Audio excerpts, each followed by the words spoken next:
അത് മാറ്റാതെ അതിനെ ചെറുതാക്കാൻ പറ്റുമെന്ന് ചോദിച്ചപ്പോ അപ്പുറത്ത് വേറെ വലിയൊരു ഒന്ന് വരച്ചതാണ്. സ്വാഭാവികമായിട്ടും മറ്റേ ചെറുതായി. എന്നതുപോലെ നമുക്ക് വന്നു ഭവിക്കുന്ന ദുഷ്കൃതങ്ങളെ നമ്മൾ സൽക്കർമ്മം ചെയ്ത് സുഹൃതത്തെ ഉയർത്തണം. ദുഷ്കൃതത്തിന്റെ മുകളിൽ സുഹൃതത്തിന്റെ മേൽക്കോയ്മ വന്നാൽ മാത്രമേ അത് ഫലിക്കാതിരിക്കൂ. അപ്പൊ അതിനൊക്കെ വേണ്ടിയിട്ടാണ് നമ്മൾ സുഹൃതഹോമം കഴിക്കുന്നത്. സുഹൃതഹോമത്തിൽ ഉപയോഗിക്കുന്ന രണ്ട് മന്ത്രമാണ്. ഒന്ന് പുരുഷ സൂക്തവും മറ്റൊന്ന് ഗായത്രി മന്ത്രവും. പുരുഷ സൂക്തം എന്തിനു വേണ്ടി ഉപയോഗിച്ചു എന്ന് വെച്ചാല്, ഈ ലോകത്ത് അധർമ്മം വല്ലാതെ ഉണ്ടായപ്പോ ആ അധർമ്മത്തെ ഇല്ലായ്മ ചെയ്യാനാണ് ശ്രീരാമൻ ജനനെടുത്തത്. അപ്പൊ ശ്രീരാമനെ ജനിപ്പിക്കാൻ വേണ്ടി ഋഷ്യശൃംഗ മഹർഷി പുത്രകാമേഷ്ടി യാഗം നടത്തിയതാണ്. ആ പുത്രകാമേഷ്ടി യാഗത്തിൽ ഉപയോഗിച്ച മന്ത്രമാണ് പുരുഷ സൂക്തം എന്ന് പറഞ്ഞാൽ. അത് ദശരഥനെ സംബന്ധിച്ചൊരു പുത്രൻ ഉണ്ടാവുക എന്നുള്ളതാണ്. അതുകൊണ്ട് സന്താനത്തിന്റെ ആവശ്യങ്ങൾക്കും പുരുഷ സൂക്തം ഉപയോഗിക്കുന്നു. പക്ഷെ ഒരു ലോകത്തിനെ അപേക്ഷിച്ച് നോക്കുമ്പോൾ രാമൻ ഉണ്ടായത് എന്തിനാ? ധർമ്മത്തെ പുനഃസ്ഥാപിക്കാൻ വേണ്ടിയിട്ടാണ്. അപ്പം രാമൻ ഉണ്ടാവാൻ വേണ്ടി ലോകത്ത് അസുരന്മാരെ കൊണ്ട് ദുഷ്കൃതങ്ങൾ ഉണ്ടായപ്പോൾ മഹാവിഷ്ണുവിനെ ദേവീദേവന്മാർ പുരുഷ സൂക്തം ചൊല്ലി സ്തുതിച്ചു എന്നാണ്. എന്നിട്ടാണ് ശ്രീരാമൻ ജനനമെടുത്തത്. അതാണ് പുരുഷ സൂക്തത്തിന്റെ മഹത്വം. മറ്റൊന്ന് ഗായത്രിയാണ്.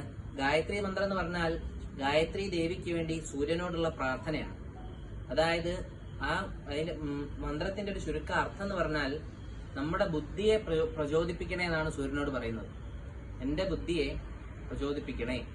അപ്പൊ നല്ല ബുദ്ധി ഉണ്ടായാലല്ലേ നല്ലത് ചെയ്യാൻ പറ്റുള്ളൂ. ചെയ്യുന്നത് സുഹൃതാവണമെങ്കിൽ അതിന് നമുക്ക് ബുദ്ധി ഉണ്ടാവട്ടെ. ദാഹം വന്നാൽ ചളിവെള്ളെടുത്ത് കുടിക്കൂല എല്ലാവരും. നല്ലതാണോ ചീത്തതാണോ തിരിച്ചറിയാനുള്ളത് ബുദ്ധി നമുക്ക് ഓരോരുത്തർക്കും ഉണ്ടാവണം. ഒരു ഉദാഹരണം പറഞ്ഞതാണ്. അപ്പൊ അതിനൊക്കെ വേണ്ടിയിട്ടാണ് നമ്മൾ സുഹൃതഹോമം കഴിക്കുന്നത്. പിന്നെ ഉള്ളത് ചക്രാബ്ജ പൂജയാണ്. ചക്രാബ്ജ പൂജ എന്ന് പറഞ്ഞാൽ മഹാവിഷ്ണുവിന്റെ ഏറ്റവും വലിയ പൂജയാണ് ചക്രാബ്ജ പൂജ. മഹാവിഷ്ണുവിന്റെ ക്ഷേത്രത്തിലൊക്കെയുള്ള നവീകരണ കലശത്തിലെ ആ ജീവകലശത്തിനെ സംരക്ഷിക്കാൻ വേണ്ടി, ആ മണ്ഡലത്തിനെ സംരക്ഷിക്കാൻ വേണ്ടി ഉപയോഗിക്കുന്ന മണ്ഡല പൂജയാണ് ചക്രാബ്ജ പൂജ എന്ന് പറഞ്ഞത്. ഏറ്റവും വലിയ പൂജ എന്ന് പറയാൻ കാരണം, ഈ ലോകത്തില് ഈ പ്രപഞ്ചത്തിൽ നടന്നുകൊണ്ടിരിക്കുന്ന എല്ലാം ആ പൂജയിൽ വരുന്നു എന്നാണ്. അതായത് ഒരു മനുഷ്യനെ സംബന്ധിച്ച് നമുക്ക് 365 ദിവസങ്ങളുണ്ട് ഒരു വർഷത്തില്, 12 മാസങ്ങളുണ്ട്. ഒരു ദിവസത്തില് 3 അവസ്ഥകളുണ്ട്. അതായത് രാവിലെ ഉണ്ട്, ഉച്ചയ്ക്കുണ്ട്, വൈകുന്നേരം. അപ്പൊ അതൊക്കെ ആ പൂജയിൽ വരുന്നു എന്നാണ്. ഒരു 12 അരങ്ങളിലായിട്ട് 12 മാസങ്ങളെയാണ് ആദ്യം പൂജിക്കുക. മഹാവിഷ്ണുവിനെ ആവാഹിക്കുന്നതിന് മുമ്പ് ആ ചക്രാബ്ജ പൂജയിൽ കഴിക്കുക കാലചക്രത്തിലാണ് പൂജ. കാലചക്രം എന്ന് പറഞ്ഞാൽ ഈ ഒരു വർഷക്കാലത്തെ പൂജയാണ്. മേടം തുടങ്ങി മീനം വരെ പൂജിക്കുന്നു എന്നാണ്. മേടമാസം 30 ദിവസങ്ങളാണുള്ളത്. 30 ദിവസത്തിൽ 15 ദിവസം വെളുത്ത പക്ഷവും 15 ദിവസം കറുത്ത പക്ഷവും.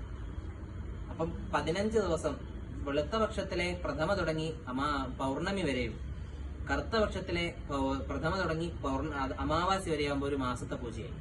ഇപ്രകാരം 12 മാസത്തെ പൂജയാണ് അരംപൂജ എന്നാണ് പറയുക. ആ അരങ്ങളെ പൂജിച്ചതിന് ശേഷമാണ് മഹാവിഷ്ണുവിനെ പൂജ വയ്ക്കുന്നത്. അതായത് കാലാന്തരത്തിൽ നമുക്ക് സംഭവിച്ചു പോയതൊക്കെ, ഇപ്പൊ ഇന്നലെ പറഞ്ഞ കുറെ കാര്യങ്ങളൊന്നും നമുക്കൊന്നും അറിയില്ല. എത്രയോ കാലങ്ങൾ പിന്നെ സംഭവിച്ചു പോയതായിരിക്കാം. അപ്പൊ ആ കാലാന്തരത്തിൽ സംഭവിച്ചു പോയതൊക്കെ പ്യൂരിഫൈ ചെയ്തെടുക്കുകയാണ്. അതൊന്നും നമുക്ക് ഇനി മുന്നോട്ട് നമ്മുടെ യാത്രയിൽ ഒരു വിഘാതമായിട്ട് അതൊന്നും ഉണ്ടാവരുത്. അപ്പൊ അതിനൊക്കെ വേണ്ടിയിട്ടാണ് നമ്മൾ ചക്രാബ്ജ പൂജയും സുഹൃതോമവും കഴിക്കുന്നത്. ബാക്കി നാളെ കണ്ടാൽ തന്നെ മനസ്സിലാവുക. പൂജ തുടങ്ങിയാല് ഒരു 2.5-3 മണിക്കൂറോളം നീണ്ടു നിൽക്കുന്ന ഒരു പൂജയാണ്. എല്ലാരും ഉണ്ടാവുക, എല്ലാരും പങ്കെടുക്കുക. എന്താന്ന് അറിഞ്ഞു തൊഴുതാൽ കുറച്ചുകൂടി ബലം ഉണ്ടല്ലോ. അതുകൊണ്ടാണ് ഇന്ന് പറയുന്നത്. ഇവിടെ ഭഗവത്സേവയ്ക്ക് തൊഴുതു കേട്ടോ.